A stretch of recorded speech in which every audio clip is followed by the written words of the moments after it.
on the AJN Network. Wednesday, May 9th. Happy to be back in studio alongside John Kovac and Kevin Coleman. I am Frank Granito.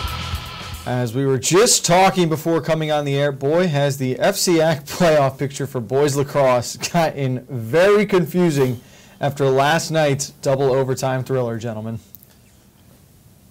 It really was. To have Ludlow's playoff future turn on essentially a millisecond in double overtime just shows how high the stakes are at this point of this season. I mean, they were so close, John. A couple of times they had the great opportunity to start the first overtime, the chance to score and finish it off and win it home. But St. Joe's and Jared Malazzi, what a great performance from the Cadets last night, really showing the rest of the conference that they're here to play, and this is a legit team that's going to make the playoffs. About 15 hours ago, we were talking about Fairfield Ludlow potentially finishing in the top half of the conference, maybe even hosting a playoff game next weekend. Now, the way we're looking at schedules and the games remaining, it does not look as though the Falcons are going to be, the ones who are on the outside looking in, I think. No, because they got to take on Wilton and Ridgefield as well, the remaining part of the season, and those are two tough games to go up against. The Wilton team, who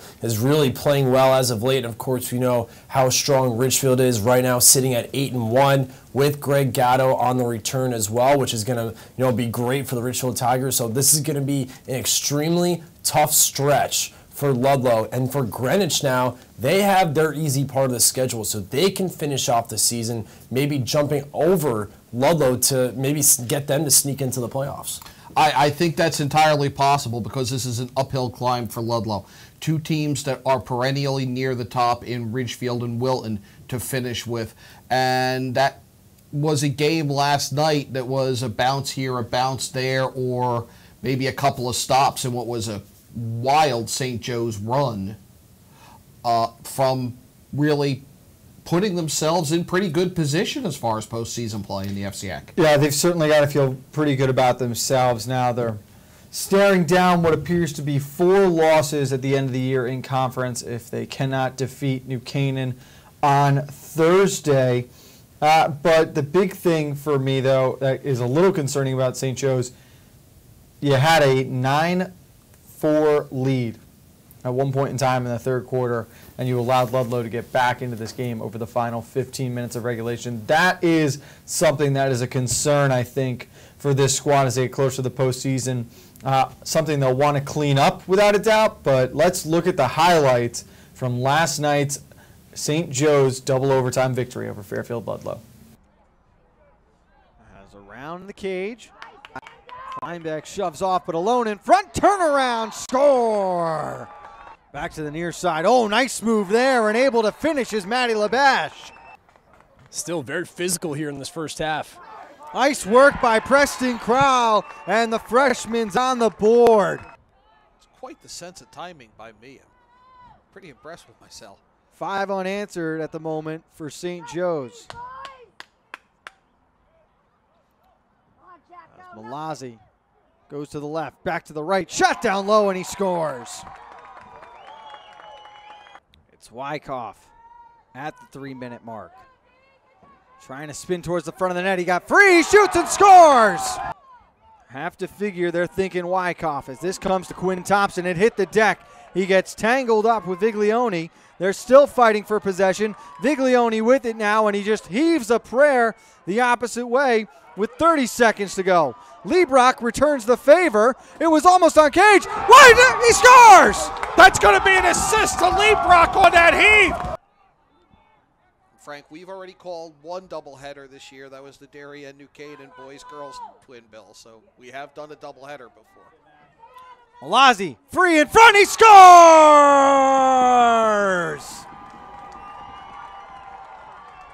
And some jubilant St. Joe's, and that was just getting open, coming in on the left pipe, and finding the gap. What a great game. So Malazzi in the second overtime gets the victory. Ludlow won possession off the draw in both the first and second overtime, and they deserve a lot of credit for their resiliency. Ludlow scored two of the most bizarre goals I think we'll ever see in lacrosse. You had that one early in the game with two balls in play. I was watching the ball on the defensive side of the field. I know John and I were both lost. And then just the pure chaos around the game-tying goal with 28 seconds left. I spoke to one of the Ludlow players after the game. Full disclosure, I coached football there for 4 years, and some of the kids that I coached are still there. And they were, shocked that St. Joe's heaved the ball all the way downfield as if it were the waning seconds when there was still just shy of 40 seconds left, and B, that Liebrock then replied by heaving the ball back upfield the other way. In fairness, Liebrock had his back to the game clock. The scoreboard was behind him. But then for Mitch Wyckoff to be heads up enough, or Aiden Wyckoff, I'm sorry, Mitch's older brother who I coached, for Aiden Wyckoff to have the presence of mind to follow that ball in, grab it out of the air, and immediately turn and shoot and tie the game is just testament to his mind for lacrosse and his athletic prowess. And it has to be one of the top plays that we've seen in lacrosse this season. Unbelievable, almost like a Hail Mary in some sorts of a way there for Carter Liebrock just to launch that ball all the way down the field. And you're right, John, the pure athleticism that was shown there from Aiden Wyckoff to kind of have the ability to know where he was on the field, to turn, quick shot, and get it in for the tying goal. Absolutely amazing. And then that first goal that Ludlow scored, a little confusion in there, how, there was two balls on the field. You had the defense had the ball, Carter Liebrock had it on the Ludlow side, and then Aiden Wyckoff scores to make it 1-1. Two balls on the field at once. Huge confusion on the field. Both coaches were trying to figure out what was going on. The referees were paying attention to the ball that went into the net rather than the one that was on the other side of the field. I know that's the one that we were all paying attention to. So that is, if people at home are wondering what that was all about, that's what the referees saw. So what we basically had was three-card Monty and lacrosse combined into one game. As I said last night, one, I've never seen anything like this, but two, kind of surprised it doesn't happen more often because there's so many to keep the pace of play up, so many balls stationed around a lacrosse field for out-of-bounds plays. The officiating crew last night had some moments where they were not well received by the home fans for Fairfield Ludlow. They took a lot of slack late in overtime. There was the debate over possession and whether or not the Cadets were able to get a timeout that would lead to the game-winning goal. Altogether, though, if you're Fairfield Ludlow, you've got to think this was a game. I mean, there's no other way around it. This is a game that could potentially define your season, and we'll have a lot of them looking back on with some regret. Allowing yourself to get down 5 goals, and as great as that comeback was, they've got to be thinking, John, there was never any reason for them to be in a situation where they had to mount that kind of a comeback. There really wasn't, and I think what we saw was a switch in St. Joe's approach. I think there was a halftime adjustment.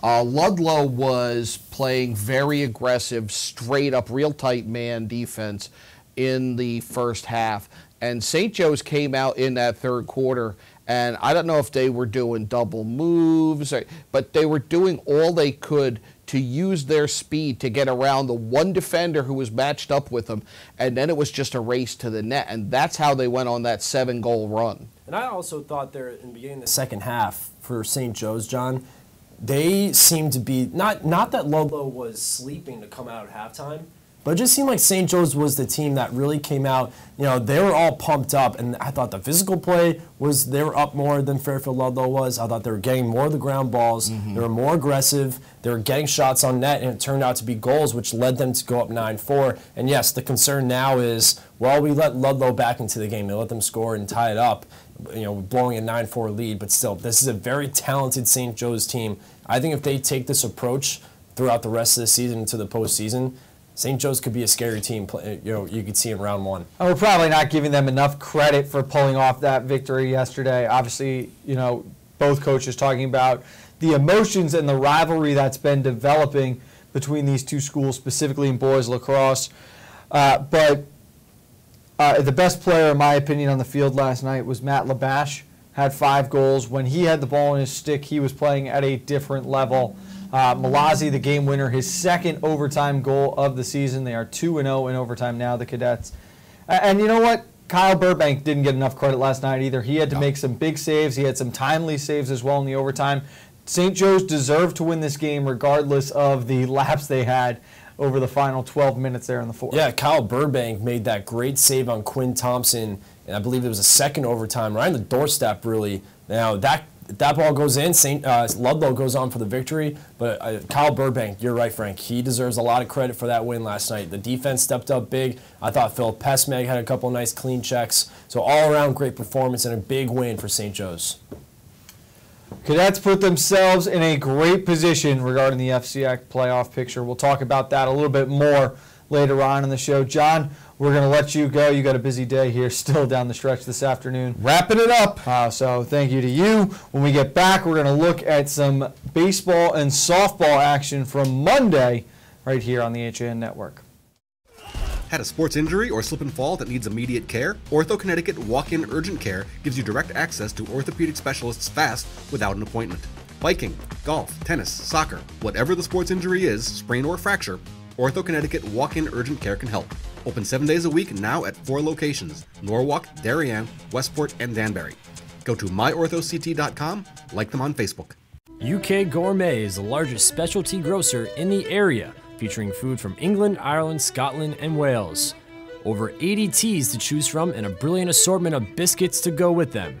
Over 70 cheeses from grass-fed cows, which makes a smashing difference in taste. The creamiest chocolate you'll ever taste using no artificial colors or preservatives. So say hooray for UK Gourmet, 78 Stony Hill Road in Bethel, or visit ukgourmet.us. Create your dream home at Laurel Ridge. 3 bedrooms, 2-car garages, finished basements, wooded and lake views, recreation facilities galore. Stay connected to your local lifestyle with the convenience of being just minutes away from Fairfield County. Luxury townhomes that are smart, elegant, custom, and maintenance-free. At Pamby Motors, we're not worried about being the biggest dealership. We're focused on being the best. We're dedicated to giving you the best experience we can. The Pamby Motors team is here to help you choose the right Chrysler, Jeep, Dodge, or Ram in a friendly, pressure-free environment. And right now, during Ram Truck Month, get up to $14,000 off on all in-stock 2017 Ram 1500 pickups. Come in and see us for details. Visit Pamby Motors, Route 7 in Ridgefield, PambyZone.com. Had a sports injury or slip and fall that needs immediate care? Ortho Connecticut Walk-In Urgent Care gives you direct access to orthopedic specialists fast without an appointment. Biking, golf, tennis, soccer, whatever the sports injury is, sprain or fracture, Ortho Connecticut Walk-In Urgent Care can help. Open 7 days a week now at 4 locations: Norwalk, Darien, Westport, and Danbury. Go to myorthoct.com, like them on Facebook. Back on Nutmeg Sports on the HAN Network. Thanks again to John Kovacs. Just quickly going around the conference for the rest of yesterday's lacrosse scores. Darien, a big winner, 22-3 over Norwalk. New Canaan shutting out West Hill 16-0. Yorktown defeats Wilton 17-6. Ward over Stanford, and McMahon falling to Weston. We're going to go back to some baseball from Monday. Our own Steve Gutman was at Trumbull High School for the Eagles' 9-3 win over Fairfield Ward. We've got some highlights from that game as well. We're going to let those run and have Steve talk us through what was another shining performance for the senior Ben Farrow. Yeah, that's right, Frank. Like I said yesterday, the kid pitched well. He has all season, but he really got a lot of run support from his Eagles offense in that first inning off of kind of some sloppy play here. You see him make a nice play off the mound, quickly to first with it. All around good baseball. So third baseman had a tough day over at the hot corner, made 3 errors, gave up 2 runs on those plays. Trumbull's playing a good style of baseball right now. They're going to have a good rest of the year, I think. Ooh, a little pickle action here. Wow. So here we have their catcher. What is that? Rubenman. He comes back around. He goes back to third on a pickle, and then a guy goes back to second from third, and he eventually gets back to home after the guy is safe at second on a bad throw. Review of the video shows you that he's clearly safe. He was called out. Not too happy about that call. The Eagles did not, however, need it that much. I mean, the big thing that stands out to me again in this game, and we saw Trumbull not too long ago against Staples, Steve, in these games that they have been playing very well and they're playing tough opponents, they're getting on them early with the bats, and we talked about this yesterday. I'm a huge believer that this year's FCIAC tournament is going to be defined more by the offenses that produce. Don't get me wrong, there are a lot of great pitchers in this conference, and there are some stellar aces on these rosters, but I just think the way this season has gone, you're going to see a high-scoring tournament, potentially lacrosse high scoring with some of the numbers, in my opinion. Well, I'm wondering, is Steve Gutman going to initiate maybe some instant replay or maybe some VAR for FCIAC baseball? Maybe they can go back to the umpires. I'm only kidding, but Trumbull continues. They're one of those teams, and we talked about it yesterday, how they're very similar to a team like Danbury, where they will drop a couple games in April, but once May comes around, they're still floating around the middle of the pack. This is a team where they have that one ace like Ben Farrow, who we know is so good. And how about Ben Farrow, too? He's also great defensively on the mound. Very agile. He's able to hop off the mound, maybe a quick dribbler in front of the mound. He's got gold glove status play there on the mound, Ben Farrow. You saw in the replay there. Good job, Steve, to get that. But for Trumbull, again, you look at last year's team. Didn't struggle, but we're in the middle of the pack, and they got themselves to the semifinal game. Ended up losing to Ridgefield. But I think Trumbull is, again, they're that team again where if they can just, win out or maybe win a couple more games, just get themselves into the postseason, they have the team to, again, surprise some people, in the early couple rounds. Well, we've got some big games going on around the conference today. Let's start with the one that you're going to be at this evening, Kevin. Danbury at Wilton. Realistically, right now, the Warriors are playing for their postseason lives tonight. They are, and they're going up against a very good Danbury team.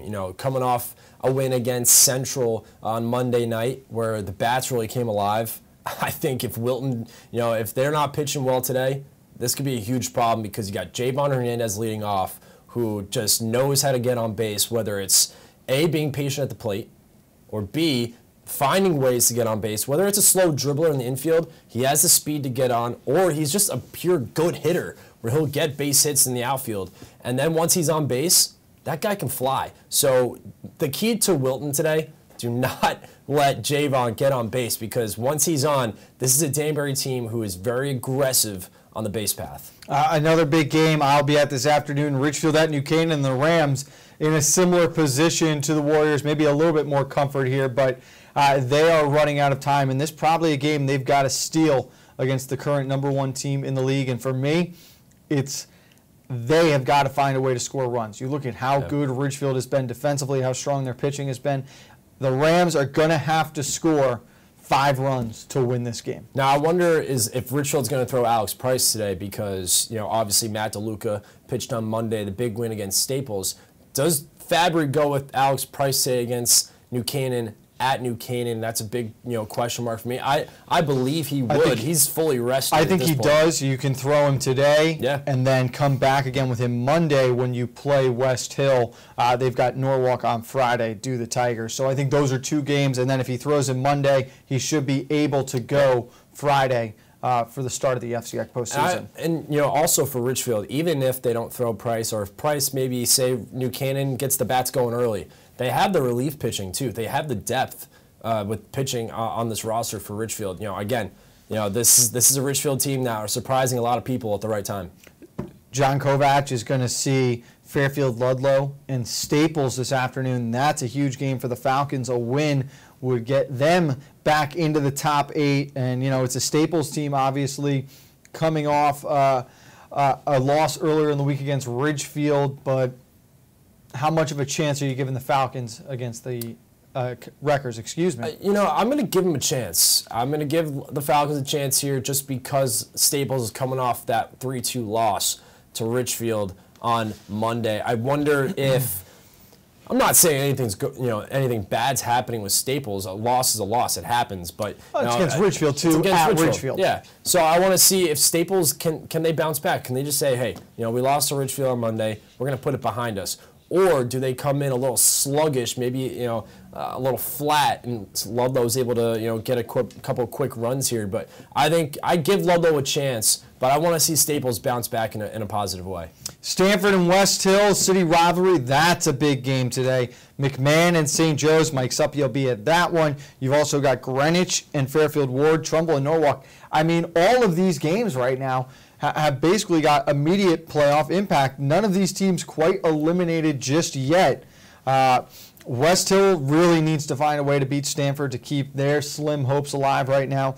McMahon, they can help themselves out. Norwalk can help themselves out. So this is a big, big day across the board for FCX baseball. Steve, what's the one game that really stands out to you this afternoon? Well, Frank, I was supposed to be actually covering the Trumbull softball game originally today, and that team, we haven't been able to get to see them yet this year, but I really think we got to watch out for them in the postseason. They've been pitching well, and they can hit. We're going to talk a little bit about softball when we get back. We got highlights from the first place showdown on Monday between Ludlow and St. Joe's. Cadets' only loss this season came against the undefeated Trumbull Eagles. We'll talk about that next on Nutmeg Sports.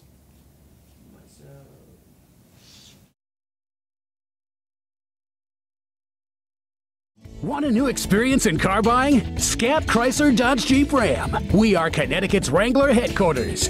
Come visit our new Ram Truck Center. Our Ram trucks get the job done with unparalleled style and performance. Call, click, or stop in to find the new Jeep, Chrysler Dodge car, minivan, or Ram truck that you've been looking for. Family owned and operated for over 50 years. Save thousands right now at the Jeep Celebration event and Chrysler Pacifica Incredible Sales event. Now through May 31st.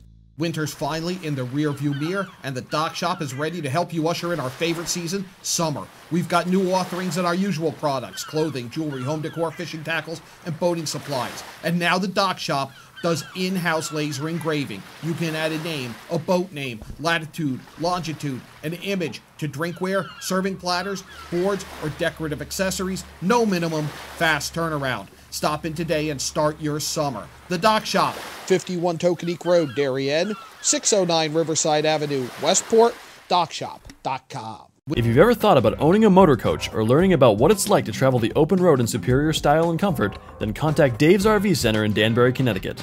Offering the best quality Class A motorhomes from Newmar, travel trailers and fifth wheel lines from Surveyor, and a toy hauler line from Work and Play. Choose from Newmar's Gas Line, Baystar and Canyon Star, or from Newmar's Diesel Line, Ventana and Dutch Star. And with unparalleled service and maintenance, Dave's RV is committed to keeping you and your motor coach safely on the road and enjoying it to the fullest. Stop by their showroom, 2 Industrial Plaza Road, Danbury, Connecticut, or call 877-483-3866. If you've ever thought... Welcome back to Nutmeg Sports. Frank Granito alongside Kevin Coleman in studio, looking back at some softball from Monday. A huge matchup between the top two teams in the FCX East, Fairfield Ludlow and St. Joseph. And I think one of the most underrated players, or a girl who's not getting enough recognition to this point, Kev, the sophomore Kylie Holderreed. She won her 12th game of the season on the mound as the Falcons handed the Cadets their second loss in the FCX this year. We're getting a look here. 4-3 the final score. Kat Connell pitched 2 1/3 innings before Peyton Dorian would come in. Holderreed went 7, surrendering 9 hits, but just 2 earned runs, had 5 strikeouts. Allie Clark was 2 for 3 with a homer. Maddie Reyes 2 for 3 with a double and 2 runs. We've been spending so much time Trumbull and St. Joe's, Trumbull and St. Joe's, Trumbull and St. Joe's. Are the Falcons quietly becoming one of the 2 best teams in this league without us realizing it? Oh, I believe it. I think the Falcons are legit. This is a real team. Maybe they like being under the radar. Maybe they can use that as maybe a little bit of a chip on their shoulder going into the FCX postseason, saying, hey, we're not being talked about. We're going to surprise some people here. And this is a team where you have a sophomore pitching out of her mind, Kylie Holderreed, to have her go into the postseason. Maybe she throws a couple of gems, gets the Ludlow Falcons to the championship game. Maybe it's against St. Joe's. Maybe it's against Trumbull. So this is, I think now you're starting to see not just Trumbull and St. Joe's start to blossom. Now you're seeing Ludlow start to play really well down the stretch. Maybe some other teams like a Stanford, maybe they continue their red-hot performance and they get themselves into the postseason where maybe they can cause a couple upsets. Stanford, obviously, I mean, Kim Saunders has settled in just so well on the mound as a freshman. She's pitching out of her mind right now. Then you factor in that the bats have gotten going big time. We knew how dangerous the top of the order is, but some of those freshmen, Diane Rossi at the bottom of the lineup, Saunders has been hitting well. She had 2 home runs last week. So you've got little things like that working in the Black Knights' favor. I think they could really surprise someone in that tournament. You know, for Ludlow, they lost already to Trumbull 4-1 this season, so they're probably not going to be able to get to that #1 seed. So they'll have to see St. Joe's again, realistically, before the championship game. But it's got to be very reassuring to have held their lineup in check, because we're talking about a St. Joe's team, Kev, that has been putting up some ridiculous numbers against opponents this year. Yeah, and Trumbull was the other team that kind of kept them to not 4 runs, but still, I mean, that's pretty good going up against St. Joe's, who's been putting up, 10+ runs a game, it seems like. So for Ludlow, I think they're going to be okay. I think, to see St. Joe's again, maybe in a semifinal game where they have the confidence saying, hey, we beat these guys already, we could do this again. Where, Ludlow really has a great opportunity now. It comes down to not just 2 teams anymore. I think it's starting to spread a little bit. So that's where it's going to make this tournament a lot of fun. I don't disagree with that at all. And here's a fun little matchup to end the season. Trumbull hosting Stanford. Ooh, final day of the regular season. Ludlow will finish with Staples today. They'll take on Ward Friday, then Norwalk and Wilton next week. For St. Joe's, they've got McMahon, New Canaan, Darien, and Staples. So St. Joe's, still some work to be done here down the stretch. I'm intrigued to see that game against Darien. The Blue Wave, always a tough opponent. Yeah. They're a little bit in a lull at this moment in time, but they have the opportunity to get hot down the stretch. Steve, I know you're high on the Eagles, and we do believe that everyone is chasing Trumbull, but how much do you see the gap having shrunk between Trumbull and those 2 through 4 teams? Well, yeah, it continues to be a competitive race every day, but they have to keep winning, and obviously, those teams are going to keep up as well. So we'll see how it shapes up the last few, and obviously the playoff race is going to be probably just as tight as it is every year. Don't sleep on Norwalk either. Yeah. They're sitting there at 8-3. There are no easy outs. That's really the only way to go about it. There are no easy outs at this moment in time in this tournament. Big games today obviously feature Staples and Ludlow, as we mentioned, St. Joe's and McMahon, West Hill and Stanford. For me, West Hill, they're young, they're having a rough season, but if you're the Black Knights, this is a game you can get caught. A bit of a trap game here, so make sure you're taking care of everything there. Pains me because I'm actually very high on Stanford. I want to go with the Black Knights Cinderella story in Coach Giordano's first year, but I think Trumbull is just the pace setter right now. Yeah, my only concern for Trumbull is, maybe a little overconfident going into the postseason where they're 12-0. That's where I say that's why I mentioned that I think it's not just down to 2 teams.